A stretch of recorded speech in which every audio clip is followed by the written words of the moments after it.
That was an episode, wasn't it? Shortest one yet. Look, this was a terrible episode. It's written by incompetent fools. It's just real bad. It's real bad. It's real bad writing. It's real bad acting. So there's just such shit dialogue. Daphne Keen's character, who plays the apprentice to Master Soul, speaks to the locals about where Kelnacker is, turns to everyone. Oh, yeah, apparently he walked off into that forest. Master Soul barges past everyone, looks at the forest. He's in there. Yeah, we know, mate. Yeah, we know. The locals just told us. What are you doing? There's a scene specifically created for pronouns in a high-tech, super galactic future, but not the future, the past. You've got to use a rodent to find things. Really? Like, what is this? What is this show? Hated it with a passion. Hated it with a passion. But let's get your thoughts, Bo. Well, my overriding thoughts and impressions was of just sort of nothing, right? And that's that. You know, like that they really dialed up the boringness in this episode. I thought. I only watched it about, I don't know, 4 or 5 hours ago, and I can't really remember anything about it. There's a Wookiee in it, isn't there, at one point? It's a lady with a green face lady. It was like, yeah, it got really boring. One of the things I thought of saying is, when art history nerds or art nerds talk about art, because that's another sort of string to my bow, is art history. People argue a lot about what is art.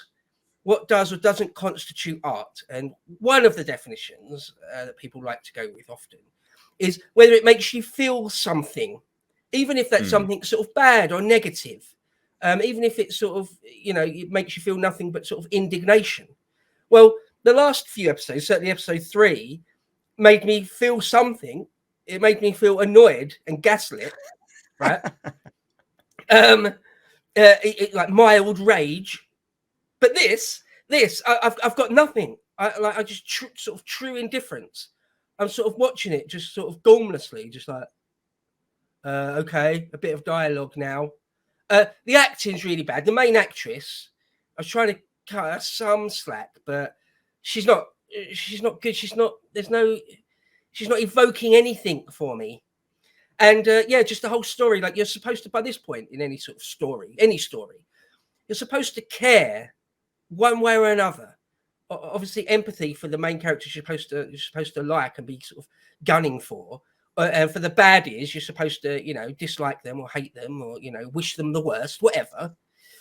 Or it's like an anti-hero like Vader. He's obviously evil and the baddie, but you like to dislike him or just like him outright. Okay, this is just giving me nothing. It's like, yeah, there's these two girls, yeah, these twins, right? And she's and like the Jedi one's got the anti-Jedi one's got to sort of try and kill some Jedi masters without a weapon. Okay, got it. And there's another one, and it just, yeah, the dialogue, the writing was extremely flat. That was the thing. I just couldn't seem to muster any feeling one way or another. It's just like just complete indifference to it, and I feel like that's one of the you've sort of truly failed to create something when you're there. You know, like when you see some modern art and it's something disgusting out of the mind of some communists, like some sort of performance art involving actual feces or something. You know, and it makes you feel angry or whatever. It makes you like it's a slap in the face or whatever. It makes you feel something. Or you know, the type of modern art where it might just be a completely blank canvas. They might put up a completely white canvas or something by Rothko, where you know, where again it's like an intellectual joke and the joke's on you if you take it seriously. That sort of thing. Again, it makes you feel something. It makes you think a little bit. This has got nothing. I am sort of watching it empty-mindedly, thinking, give me something, give me anything to grasp onto. And I'm just not getting anything. Of course, right at the end of the episode, you see a baddie with a red lightsaber, and you know, at least I sort of that stopped me from completely falling asleep. And You didn't like his awesome mask with the teeth, the giant smiley mouth.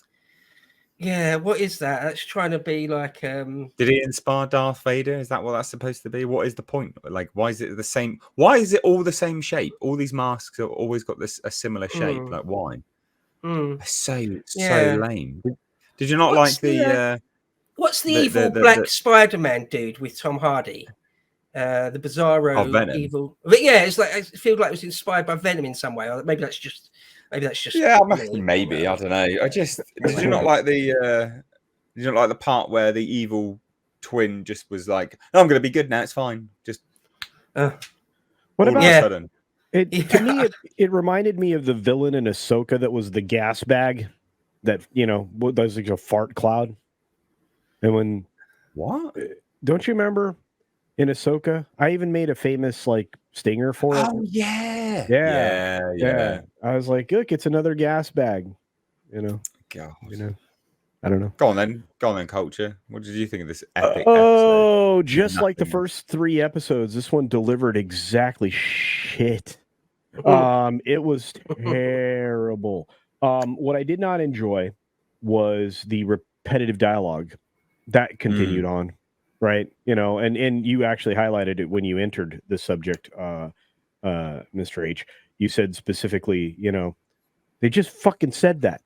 They literally just, I mean, there's like moments in this there that happen 3 or 4 times, and it's like, it's like they're doing exposition of things that they're doing so that they can do exposition so the audience can follow along if they're not watching.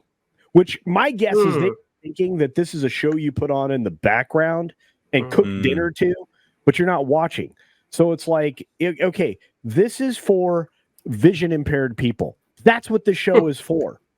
And not only that, they kill the most exciting thing in a off camera, not in the scene. I'm like, well, also they use them for all the marketing material. Why'd they use them for all the marketing material? They're going to kill him straight away. Yeah, you top knot first. You shave the head and top knot a freaking Wookiee, and then you kill the Wookiee. By the way, that'd be a great show, right? Kill the Wookiee. But anyway, so they kill the Wookiee off camera. So the only exciting thing that could have happened in this episode was that, and they didn't give you that. Oh, and by the way, and this is brilliant to the people who observed any of the marketing material early on this. Let me turn my mic back up. Windows keeps turning it down. Supposedly, Amandla as May was supposed to be strung up in that snare and not, pseudo Sith Lord. Say that again. What? Originally, pseudo Sith Lord, the Manny Jacinto guy. I don't know what his character's called. Butt puppet, whatever. She was supposed to have strung up her in the snare. I think they shot it both ways, which, there's a lot of weird crap that went on in that. And she acknowledges that in some of the media material. In fact, one of the people that noticed that was that Disparu fella. But I remember going through all of the media material for the show going, this sounds like it's going to be disjointed. And guess what? So far through 4 episodes, we're halfway through. It's disjointed, and I don't care. I have no feelings for any of these characters, including the guinea pig tracker thing, which we're going to get to in a minute. And Basil. By the way, Basil's a cool English name, right? Freaking love it. It's a riff on 40 Towers, mate. That's what it is. Yeah, and I love it. But they misuse it. It's quite shit. I haven't enjoyed a minute of this. I really haven't. I mean, I'm watching it for this show. If I weren't on HCast, I would be one of the 6 YouTubers not doing reviews on this piece of crap. So yeah, it's bloody terrible. Honestly, yeah. I mean, there's no way I would watch this. No. For like recreational activity. No, I don't hate myself that much. No. Pretty yeah. Bad. No. One final thing. like Skittles, rainbow flavors of lightsabers coming to life all at once and then getting tossed about like they're freaking leaves in the wind. I'm like, aren't some of those masters? Yeah, because if those are like Jedi masters, you're not like tossing them about like, paper airplanes. It's not happening. So Yeah. Plus, I did not like Mary Poppins' effect at all. I'm just gonna float in. I'm the bad guy. What was that about? I don't know. I mean, at least do like an emperor thing. Float in on some freaking lightning or some shit. Yeah. Well, Reg. Like, what if the Sith Lord is Jedi cholesterol? Haven't seen cholesterol. I don't think cholesterol was in any scenes in this film or episode. I didn't see cholesterol. Yeah, no, he was back on. Is the fat one back on that planet? That's what I just said. Okay, yeah. All right. Well, maybe he is then. That Basil character fell very, very flat for me. It was obviously supposed to be, something of interest or something. And that really little, like handheld bot thing she's got that she keeps in her pocket. Again, it's supposed to be sort of endearing or something, isn't it? It's supposed to be sort of cute or quirky or I don't know what. Again, just completely falls flat. I'm just like, I don't care about it and its personality and her relationship with it in any way. I just and it just outright stole like from the original films when R2 kind of leaks on I'm like, well, that's what they're trying to do. They're just trying to sell stuff to kids, but that sucks. No one's watching this. You're not going to get what a terrible droid. It's a handheld droid that can't do anything unless you hold it. What a pointless droid. Pointless droid. Oh, the pointless character. At least R2D2, at least it walks around and stuff. What's this little thing? Like you put it on a table, it can't move again. Yeah, it's just a glorified computer. Then it's just wow. I'm not buying into it. There's a skill, isn't there, to writing a character, whether it's a little handheld droid bot thing or whether it's like a great superhero with superpowers or whatever. There's a skill to writing a character where again you feel something for it, whether you hate it or whether you're on board with its story and its arc and all that sort of thing. There's not one character in this, not one character. I suppose the closest thing to it is that the Japanese dude, I suppose there's the closest thing I can think to one of the characters that I actually care about, but I still don't at all. Like in the next episode, if he just sort of dies ignominiously or he's just sort of killed off screen and you just see his body and they move on, I'd be like, meh, don't care. Okay, fine. That's happened now. Yeah. That's almost difficult to do, right? I mean, it's almost like a stop clock being right twice a day. It's almost difficult to write a whole slew of characters, like a dozen characters or more, and every single one of them makes you feel indifferent towards them. Yeah, you're completely right, but I also don't think it's necessarily the writing is absolutely that bad, but they also chose terrible actors for terrible writing as well. Because a good actor can elevate bad writing, right, and can sort of try and make you care a little bit about their character. But like they've hired the most awful actors for this as well, like deadpan, wooden, like nah, couldn't care less about you, nah, not interested, nah. I think it's a twofold thing. I always think it's odd when actors get cast in things that can't act.